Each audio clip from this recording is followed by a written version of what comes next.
بسم الله الرحمن الرحیم.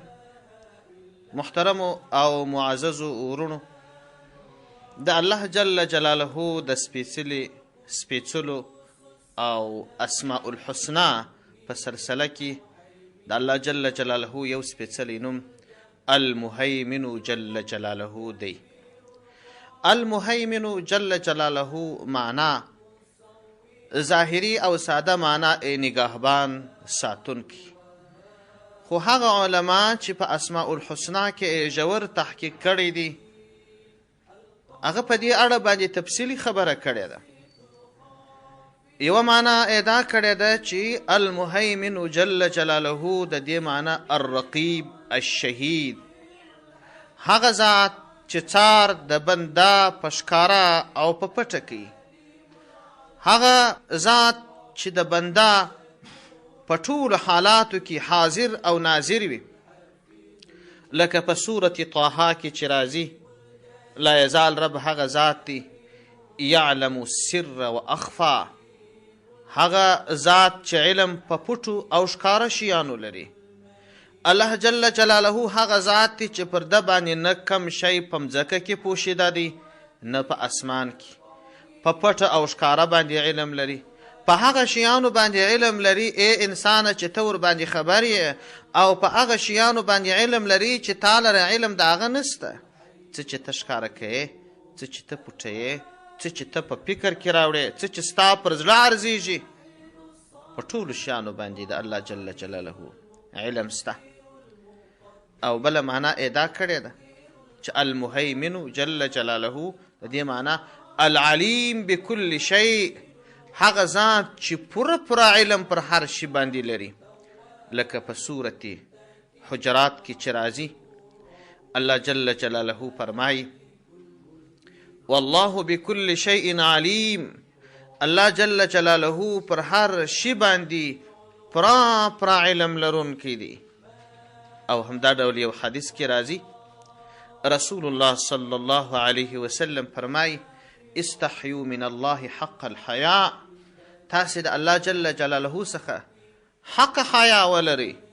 صحابه فرمایي قلنا انا لنستحیی من الله یا رسول الله والحمد لله، ای د الله پیغمبره، ای د الله رسوله، موږ د الله جل جلاله څخه حیا لرو. قال ليس ذلك ولكن الاستحياء من الله حق الحياء أن تحفظ الرأس وما وعى والبطن وما وحى وتذكر الموت والبلاء.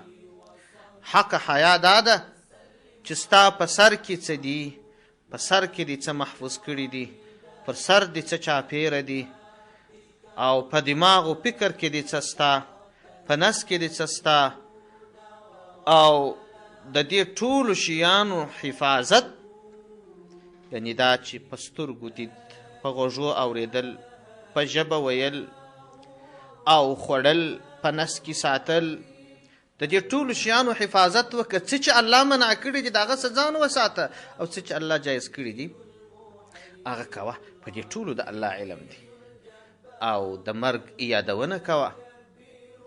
دا حق حیا ده او الله عز وجل علم ورباندې لري.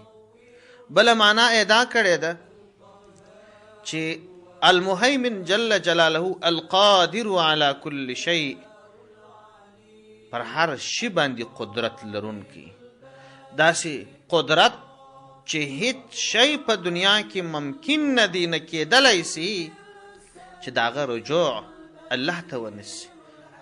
که ښه کي که بد کي، معال رجوع د ټولو شیانو به الله ته کیږي، لکه سورة شورا کې چې راځي چې الله جل جلاله فرمایي الا الى الله تصير الامور،